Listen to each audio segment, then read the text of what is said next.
Greetings, friends all over the world. Dr. Espen here. I'm really excited today. We are joined by Nidhi Pandya, an Ayurvedic practitioner all the way from New York. And the reason why I wanted to have this conversation was because of the incredible healing power, not just in physical and also mental, but also social and other parts of life that can be gained from understanding Ayurvedic medicine, what Ayurveda is, its ancient lineage, and the wisdom that comes with it. So I want to have that conversation today because I, in fact, know that many people might not know exactly what it is. And if we don't know what it is, we can't apply it in our lives, and then we don't have those benefits either. So I really just want to take this time to have the conversation about Ayurvedic healing and Ayurvedic medicine, what it is and how it works. I want to start by saying welcome, Nidhi Pandya. It's such a privilege. Thank you for being with us all the way from New York. How are you today? Thank you so much for having me, Dr. Espen. It's an honor, and I'm doing wonderfully well. Excited to talk about Ayurvedic healing to everybody in Australia and beyond. Super cool. Now, I know you've been in this game for a long time. In 2002, you founded a value development school called, how do I pronounce it? Vyaktitiva. Vyaktitiva, okay? Yeah, Probably that means character. That means character. Very cool. You work with young adolescents and help people find purpose in their life, but you also are the granddaughter of an Ayurvedic medicine healer and spiritual teacher. So Ayurvedic medicine and Ayurvedic science has been in your lineage for a very long time. And I know how passionate you are about holistic health and natural healing. So I'm really, really excited. Can you start telling us just what is Ayurvedic healing all about?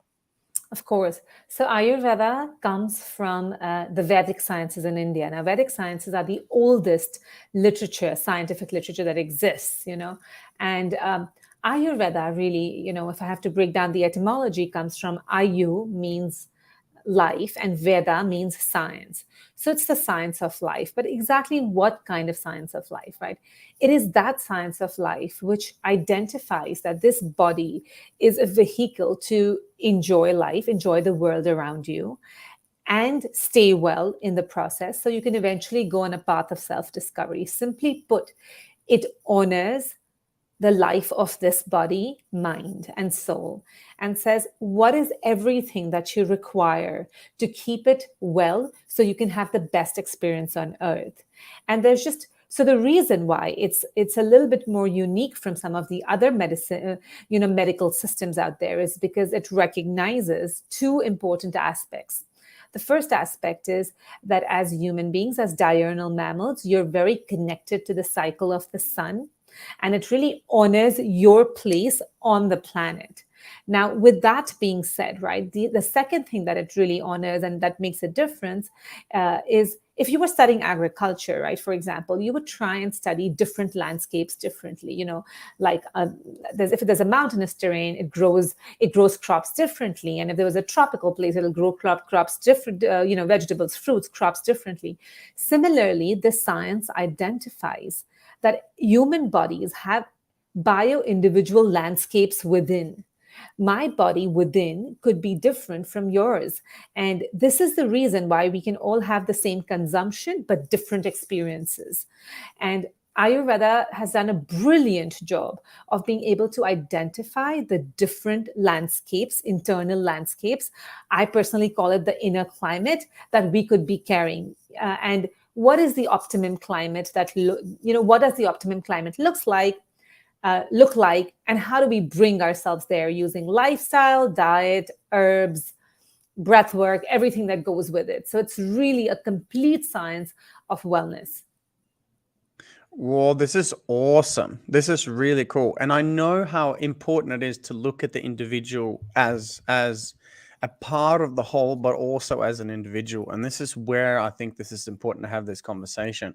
I remember when I started looking into this, I'm a qualified nutritionist and, gone through, many degrees, but I've got very little information about this specifically. But I remember I bumped into someone that was an Ayurvedic doctor, and she said something along the lines of, you've got to calm down your Pitta. All right. And so And I was like, whoa, okay, what is that? Too much fire? What is it? I was young and full of fire, right? And this was many, many years ago. And so I read up about it and I learned about these doshas. Now, I just want to ask you, because you're an expert in this, can you tell us, in terms of the individuals, there are these doshas like Vata, Pitta, Kapha, or etc. Can you tell us about those, how that works and how someone would be able to find out? Absolutely.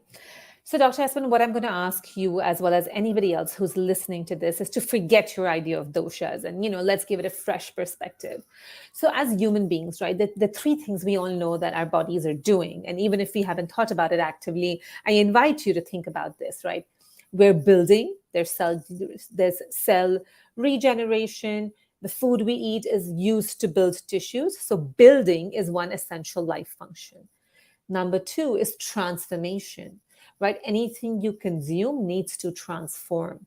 Anything you see through your senses or take in through your senses needs to transform, needs to be processed into thoughts, into memories, etc. Right? So that's the second function. You're building, you're transforming. And the third function is that there's always movement and elimination, right? I mean, think about it as a construction site, right? You're bringing raw material to build, and there's transformation happening, but there's also movement of substances. Whatever you don't need, whatever you need, there's constant movement and decline. So when I say decline or elimination, it's that whatever you don't need is taken away. Similarly, our bodies, all our bodies, have these three functions happening all the time: the building, the transformation, and the movement and decline. And these are essentially the three doshas, right? So if you say everything that builds in my body comes from a function called the kapha dosha. Everything that has the ability to heat up, transform, and the reason why transformation is linked to heat is anything that transforms in the world, transformation requires heat. Even to charge my phone, I require heat. So then there's a transformation function, and all of that, anywhere there's transformation, it's Pitta dosha. That's just a Vedic way, an Ayurvedic, a Sanskrit term, right? Transformation function, Pitta. And then movement and, decline of the body. And that's Vata. The function of that is Vata, but it's happening all the time. I mean, you see it's spring, spring is building, and then you go into the summer where everything transforms. There's like fruits and things really take full life. And then, you go into fall, and that's the decline. So anything in the universe has these three cycles, and our bodies have these three doshas. So then when people say, hey, you have excess Pitta, what does it really mean? What it means is that your body is transforming. The function of transformation is exaggerated. If somebody says you have excess kapha, what does it mean? It means that the function of building is exaggerated. And when somebody says you have excess vata, it means the function of movement and depreciation is exaggerated. And I'm going to just give you quick examples of what that looks like. So if somebody says, hey, your building function of kapha is exaggerated, it means you're building more, you have more tissue, you have slower digestion, slower transformation, you're holding memories stronger, and that's why you may be bigger built, you may be slower to move, because there is so much building happening in your body. And of course you can go into extreme micro detail as well, but this is just a preliminary understanding. When somebody says, hey, your pitta is high, which means that your body is transforming. You're like on fire, right? Like you're just you're more focused. You may even tend to anger, right? A certain person, if it goes completely off, may even tend to sharp tongue anger. But there is constant processing happening. It's a machine. And when somebody says your vata is high, what does that mean? It means that there's a depreciation. There's like a vata is association with movement, with wind. The body has become drier. Everything that's decaying and declining, and even movement associated with wind, right? It's like the fall, like autumn, and everything is drying out. So somebody who has an exaggerated vata is not being able to build well or transform, and has that vata function of excessive movement and decay. And I feel like this has been the best way to communicate what doshas really are. And it makes it comprehensible to most people then. Okay, cool. How would one find out what one is? And also, how would we be able to live in balance? Right, great. Two questions that sum up all of Ayurveda, all of those textbooks behind me. So, how do you find out what you are, right? And while you can find many quizzes online and you can do them for fun, the truth is that you only understand, you only learn about your body by really tuning in. And there are some tools to do that, right? So, Ayurveda talks about these properties, 20 opposing properties. This is, and I'm going to tell you some of those properties. And I tell my clients to put it on a chart, right? Are you heavy? Are you light? Are you hot? Are you cold? Are you moist? Are you dry? And the minute you start connecting, right? So let's say Dr. Espen, that we are doing this, I give you this chart, right? And I say Mm-hmm. that the qualities that you're picking out are heavy, dense, steady, slow, which already just by listening to these qualities, by imagining, visualizing them, and if you experience these in your symptoms, right? Oh, I feel really heavy. I feel sluggish and slow. I'm just bigger built. I feel like I eat this much and I build. You can tell that your exaggeration, your kapha, your building Kapha. function is Yeah. exaggerated, right? Mm-hmm. Now, I'm going to play this game with you, right? So, you respond to, let's say, a person, and I'm going to make that you for now, right, Dr. Espen? Mm-hmm. You're out in the sun and you respond strongly to the sun. You're always sharp and focused on your work. You may even experience some acidity and heartburn and all your food. You are that person who has active digestion. You eat and you go to the toilet. What's happening in your body? Which one of these three is happening a lot? Pitta. Pitta, right? So you're transforming a lot. Mm-hmm. And by that same token, right, if you have dry skin, anxiety, moving thoughts, right, anxiety just moves all over your nervous system. It's movement, Mm-hmm. dryness, gas, wind. There's vata Mm-hmm. that's exaggerated, and you could have more than one of these. You could be building and transforming more, but not being able to push out enough, right? And then again, these three doshas have slightly different functions in different parts of your body. And when you go into the depths of the magic they can do when they're in balance, what kapha does Mm-hmm. in your chest, what kapha does, it's like mucus in your gut lining, right? It supports the moisture in your colon or your reproductive fluids. Kapha can do all of those beautiful things, right? It's the building block of life. It's the amniotic fluid. It's the plasma.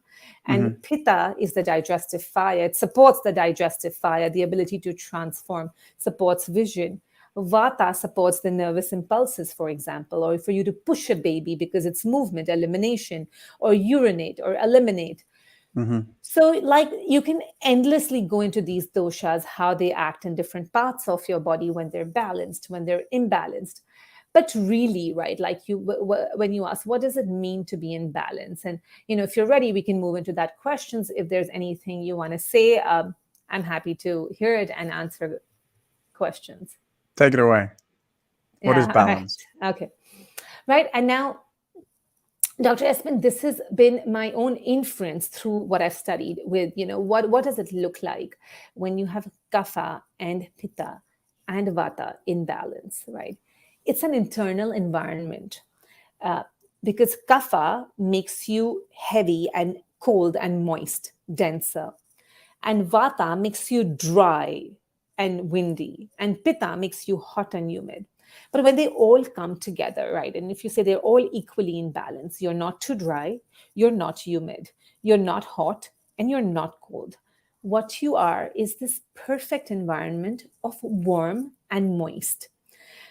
And that's the landscape that we thrive in the most. And one of the things that I talk about is, how do we know that we are warm and moist? I mean, because I'm an Ayurvedic practitioner, I say, no, let's put your own mind to it. And I say, we're warm-blooded mammals, right? We're warm-blooded.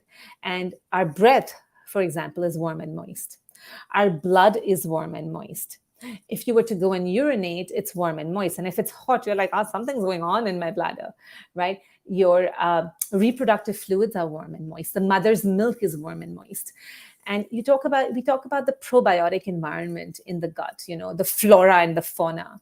And where Mm-hmm. does flora and fauna exist in the earth, on the planet? Flora and fauna exist in places, good bacteria exists in places that are reasonably warm and moist. If it's too hot and humid, you'll get parasites, see mosquitoes, mold. If it's cold and dry, nothing grows. So that essential probiotic environment that everybody talks about, it so then is warm and moist. So then we identify, even if you never wanted to go into the doshas, you identify, is my body dry and cold? Is it hot and dry? Is it hot and humid? And you kind of, I personally work with people to make those assessments, intuitive and scientific assessments on how their body, what tuning in and understanding their symptoms.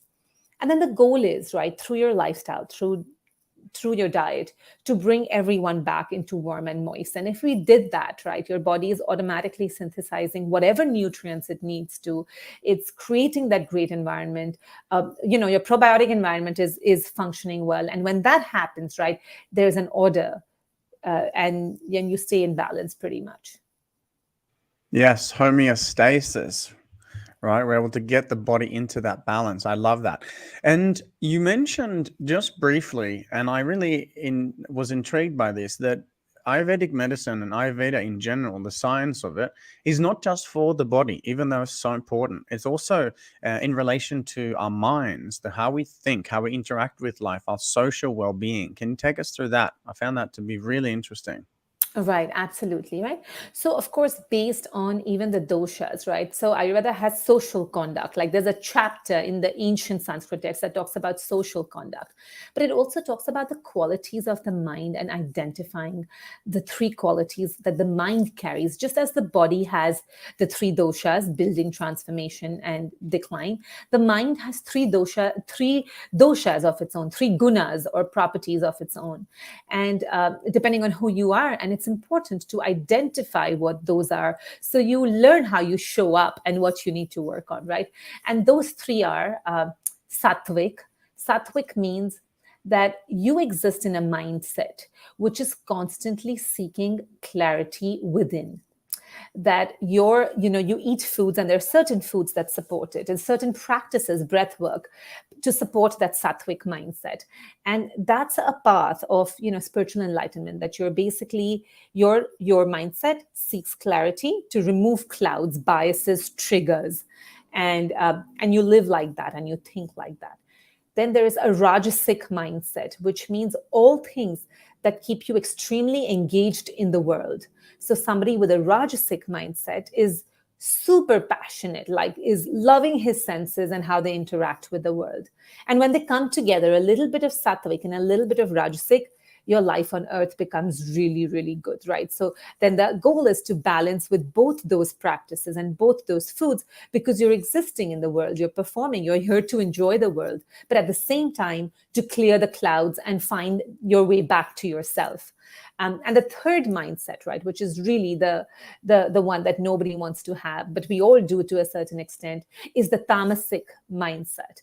And that is the one which is clouded, full of clouds, which means denial, fear, shame, guilt, all of those emotions which keep you really far away from your own reality, right? And then through certain practices, through certain foods, through even prescriptions of when to wake up and what to do, right? You can go into that much detail. Then you kind of identify how do I bring a balance? How do I go more sattvic? How do I go bring a balance in sattvic and rajasic? And it's beautiful. And similarly, it talks about social conduct. It talks about how do you set boundaries, who's toxic, how do you identify toxicity and things like that in tremendous detail. But the goal of all of this is to use the body as a vehicle to first enjoy your life on earth through your senses, but eventually find your way back within. That is awesome. You can even sense how much personal development style has probably come out of Ayurveda or is involved in it when you say, know your boundaries, understand the three aspects of the mind. What do you call them? Gunas? The mind, the gunas of the mind. The gunas of the mind. I just repeated it because that's my son's name, Guna. Oh, that's amazing. That's oh my so God. cool. Oh, I love it. Yeah. So I just look at this and go, this is so cool, because so often, and I'll be biased, so often you will go to the standard doctor, the standard GP, MD, whatever, and we'll be prescribed these pharmaceutical drugs, and we just add toxicity to an already toxic environment that's out of balance, and we don't really so often, or often enough, I would say, look at lifestyle and prescribe lifestyle medicine and understand the doshes of the body and the doshes of the mind, and how to do interact with this beautiful life in an effective way. I think this is so important. If you were to narrow it down, what would you say is the greatest difference between standard allopathic medicine, sick-based medicine, and the Ayurvedic style of healing? Yeah, and I'd say it's completely different, right? Because one is focusing on not feeling the symptoms, is saying, hey, let's take it from this area and put it somewhere else. Let's just put it away for a while, like really deep. Let's just store it as far as you can, right? And the other is saying, like the Ayurvedic science says, let me find the root cause of this. Let's bring you back to systemic balance, right? So people will come to me, would say, hey, you know what, fix my digestion and that's it. And I'm like, no, I can't, because when I go to fix your digestion Ayurvedically, you're going to have better hair, you're going to have better skin, you're going to have better sleep, you're going to have, better energy. And I can't just, do one thing. Yes, because, and even if I do one, the only way I can do one is by just fixing the environment of the body or bringing it back into homeostasis. And that's going to ripple on everything. So it's a huge, huge difference. It's also something called Shuddha Chikitsa, or treatment without side effects, right? So when done right, Ayurvedic medicine is done, like how you always have, hey, this medicine may have this side effect. The goal of Ayurvedic medicine is to do it in a way that it just enhances every function in the body without creating any negative effects. So much incredible healing has come out of the lineage, and all the way back. I've read the Bhagavad Gita, and I've been practicing and yoga for 20 years, been teaching yoga for 15 years, breathwork for 12 years, and my life. I always say to my students, yoga keeps me sane. Yoga is my gift to me, because I am quite Pitta, because I'm, I metabolize quickly, I move fast, I'm an entrepreneur, I always go forward. So without this balance in my life, this balance of yoga and of, studying the chakras, understanding how to be present with my emotions, how to remove interference, and so on and so forth, I would never have been where I am today. So I have tremendous amount of respect for the lineage and for the wisdom. I want to ask you this. There's a question from our community here. They're asking, okay, well, one, if we can understand what's happening in our lives and be more conscious and kind of see where things might be out of balance. Two, if we can, and I really want to emphasize what you said, Nidhi, this was so good, the difference between cause and effect. This is really important. The difference between the symptom and the real root cause of the problem. I always say it's kind of like trying to get rid of the smoke when you forget that there's a fire that's making the smoke. Like, how do we actually get to the root cause of the problem? This is so important, right? So we go through these questions, we have the assessments, we learn from you, etc. I know you'll share your Instagram with us later as well. The question from the community is this: how do we then clear these imbalances? Right. How do we come back to wholeness within ourselves? Right. And you know what? I think this is a good time to talk about some general practices. If you have a specific imbalance, right? Of course, I'd tell you, work with a practitioner. This is a science that has to be learned patiently, understood, and that's why there are practitioners, right? When for specific imbalances, but when you're just, all diseases, Ayurveda, the first sutra, the first opening line of the textbook, the ancient scriptures, all diseases begin with restlessness and show up as restlessness. Is this the first sentence? Yeah, so it's in the first sutra, right? Like everything that begins with like that restlessness, which is either greed, lust, and then you take an action. And you take an action which is less than optimum for your wellness. And then again, what it leaves you feeling is restless.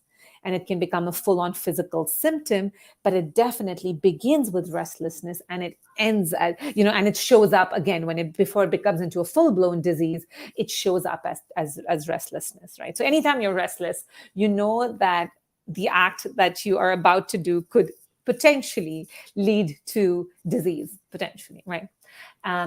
So, for all of those of us who are in the restlessness realm occasionally, all the time, and you don't have a specific condition or a full manifestation of disease, there's certain things that we can all do to really find balance. And I sometimes just offer these 4 or 5 practices, and I say you just do this for 3 weeks, and you see how you feel, right? And and the first practice in that is honoring the circadian rhythm, understanding that we work with the cycle of the sun. Sleep, And wake, yeah, being in alignment, right? I'm just and going when to you get people to eat, take notes yeah. on this. So the first one is restlessness. If you're watching this, you might want to write this down. And I'd like you to invite yourself to meditate on this for the next 7 days. Where in my life am I feeling restlessness? Okay. And we'll go back to Nidhi and as you take us through these 5. Thank you so much. This is so good. I'm glad. So the 5 things that I tell everybody to do is, right. The first thing is that you honor that we are diurnal mammals and we function with the cycle of the sun, which means you really tune in. This is how the whole science was written. It was not written through experiments in the laboratory. It was written through this innate knowing. Just as a baby is born, knowing to nurse from its mother's breast, never have eaten from its mouth before. We have, these scientists, scientists of the mind and the soul, had access to this information because they were living within and doing that science, right? So the first thing is to tune in to see what's happening on the earth. In the morning, it's wet and it's a little bit, the earth is just starting out. It's wet and dewy. Even your digestive system is wet and humid and cold. And the evidence is we often can wake up with congestion, sinuses, boogers, whatever in the morning, right? So then you exercise to warm up your body and you consume a warm breakfast. Ayurveda is big on that warm breakfast, even if it doesn't have to be huge sized because the sun is not out. So you can eat moderate sized breakfast, but it has to be warm, which means you push your fruits off to 11 o'clock or 3 o'clock in the afternoon, but you eat a warm breakfast, a warm porridge, warm tea, warm anything. No cold coffees, no cold shakes, nothing. And I tell people to try it for 3 weeks. Like, we don't even talk about it. I said, you just try it and you tell me how it made you feel, right? Then lunch is when the sun is at its peak. It's when the plants can also do photosynthesis. Anything that relies upon the sun for metabolism, afternoon is the time. It's the time you eat your biggest meal. You get the most productivity, and it's this time of transformation, a time of Pitta. So you eat your biggest meal for lunch, and then by the time it's dinner, it's that time where the wind, the vata has set in, and you're stretching, and you feel like your joints feel a little funny. You're not supposed to technically, as the sun goes down. We don't have, our digestive fires are really not built to eat a big dinner. And I say, but we've become this dinner eating species. So we've gotten used to it a little bit. So I say, eat a very light dinner as early to 6 as you can. So that's sorry. I think this is so important because I did this for a long time. I used to have a big meal before I went to bed and I woke up sluggish and slow and hard. And then I went to a small meal at night. I woke up feeling so sharp. Why? Because it takes so much prana, so much life force energy to digest while you sleep. The body could be doing other things. It could be healing. It could be doing so many other things instead of having to break through, particularly if you eat, for those of you who eat meat, I mean, you don't want to eat a big meal at night either way. So I love this. Okay, so number 1, we've got that down. Right. And then of course, the second thing is when you came to the sleep, right? I mean, it's precisely where I was going, is that sleep is as important as sleep is extremely important. And with that, the hours between 10 and 2, which is the repair time of night. And Ayurveda talks about that all the time. And now in the West, we've understood that melatonin surges at that point, which is the sleep hormone. And at that point, you want to be sleeping as much as you can, So if not 10, get to bed by 11, but really cash in on those hours, because I say it's like going to the hospital, getting healed and coming back all while you're sleeping on your bed, because your body goes into cellular repair mode. So get in those hours. Sleep is as important as food. It forms one of the 3 pillars of health in Ayurveda. One is food, second is sleep, and the third one of these 3 pillars, which was one of my 5 points, which is Brahmacharya. Brahmacharya is traditionally, Brahmacharya meant that, how do you engage in intercourse and sexual activity and discipline around that, and is to identify the potential that can carry in terms of, if you're a householder, you want to exercise discipline and not deplete yourself. But at the same time, you also want to engage in enough activity to keep you healthy. As somebody who's pursuing a spiritual journey, if you're doing a spiritual journey, how you use those same exact juices, chemicals that your body releases to go into a process of self-discovery and elevation. And they all come through your root chakra, through your Muladhara, and either it goes down or it goes up. And whatever you choose to do, you choose to do with discipline. Right. So just putting mindfulness to that. And, with Dr. Espen, with a lot of women, I have to say, what I have to say is also honor that feminine side of yours. Becoming so busy, I feel like a woman, unfortunately, in our generation, takes on too many roles. And as a result, we dry ourselves up. Drying is dying. In Ayurveda, drying is dying. Oh, that's good. Like a branch, it becomes brittle. Brittle, right? And it's that vata. It's when you just decay. It's like fall, winter, and nothing grows. So it is so important to keep those juices flowing. And if you're not, then you're meditating. But giving your mind, putting mind to that, and it's just not talked about. And I'm going to quickly go into the fourth and the fifth practice because they're brilliant. The fourth practice is the practice of Abhyanga, or the application of oil in the day. And if dyeing is drying, then oiling is really, extending its longevity. It's what I say is aging is the journey from a grape to a raisin. You start out on this side of adolescence as grapes, supple, everything is taut, and then you end on the other side in your 50s, 60s, 70s as raisins. But the journey is fluid depletion. That's the journey you're making. You deplete yourself of fluids. Love it. Essential oils. And they're called essential fatty acids, essential oils for a reason. Exactly. So then Abhyanga is this practice of applying oil on your body, ideally before you exercise. Of course, you want to be careful, you don't slip, but like massaging it in just as you would with lotion, but you do it before. And it allows, as you exercise and your body warms up, those penetrate inside. Skin is a channel of consumption. It goes to deeper tissues, bone marrow, joint, calms your nervous system, gives luster to your skin. It's the nourishment before you exercise. It's not food, it's this. And then it also serves as a protective barrier from water. Water can be very drying on your skin. Our skin is not permeable. So water really makes it much drier. Just as you were to wash your hair and not condition it, if you just were to use water, it would be dry. So similarly, that oil really protects your body from the heat, from the dryness of the water. I know it sounds crazy, but it is true, and nourishes your system. So Abhyanga, and the last practice really quickly, is the practice of instilling these nose drops, oil drops easily. If you have no access to it, it's called nasya. But if you don't have access to nasya, you use sesame oil, plain sesame oil, a couple of drops in each nostril. You can do this for the rest of your life. And it really surpasses the blood-brain barrier. That's the only place, right, where there's no blood-brain barrier is through your nose. Alzheimer's, memory. So we're talking sesame seed oil in the nose. Yeah, just plain sesame oil, not the toasted sesame, just like the yellow sesame oil. And if you can get a bottle of nasya, that's what it's really called. And it's medicated sesame oil, which is amazing. I mean, I have nasya right here, and it's nasya oil I have right here. But it's medicated sesame oil.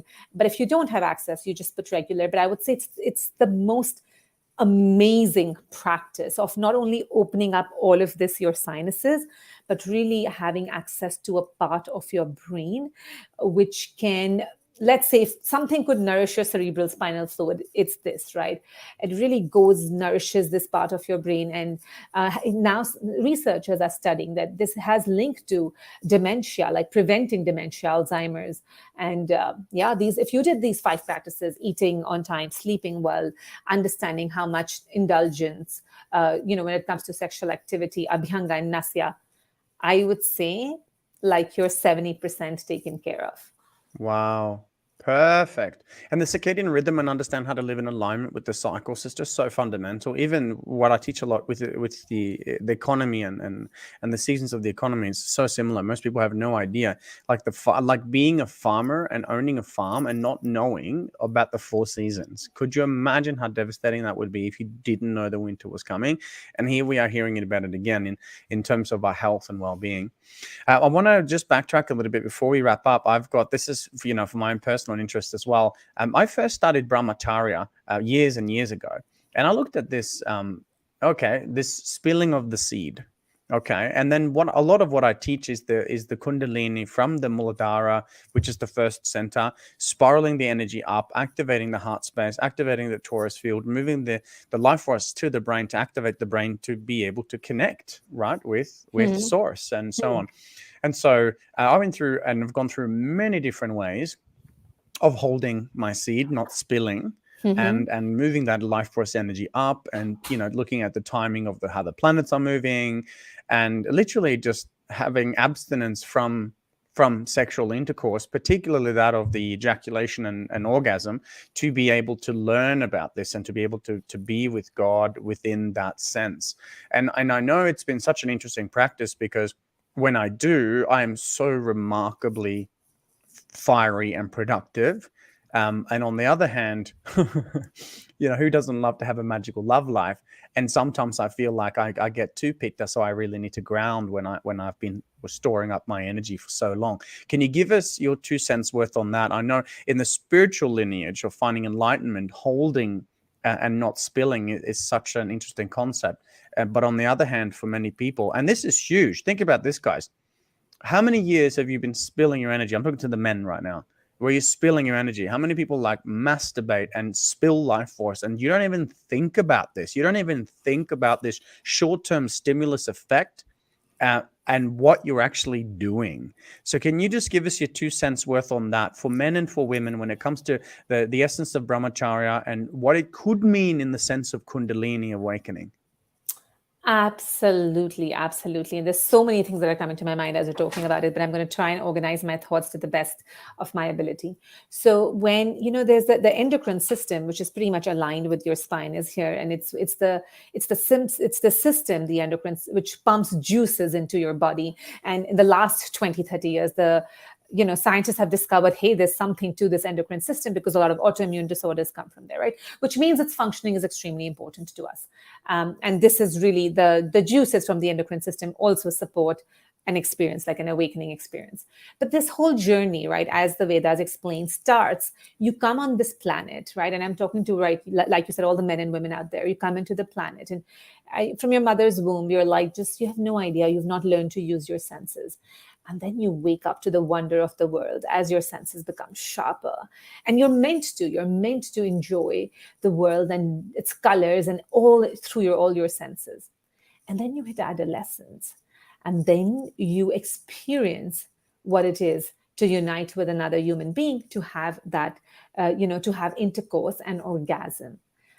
And perhaps that's the one time when you orgasm, right? I mean, that's the origin of tantric sex, which has been quite, I would say, misguided. But the concept is that it's the first time you experience this complete loss of identity. That's what happens when you orgasm, right? Your body becomes tight, all your bandhas or your body's locks tighten up, and you have an experience of forgetting, of trance. But through that experience, what you discover is that, wow, there is a possibility of this other realm. It's not awake and it's not asleep. And there's this third realm where I lose my sense of self and I go into this joy, ecstatic pleasure. But then when you become more inquiring, and this is to all the people, all of us, when you become more inquiring, you say, hey, what really happened was the union of this masculine and feminine. And then you realize you carry both those energies within you in your own body.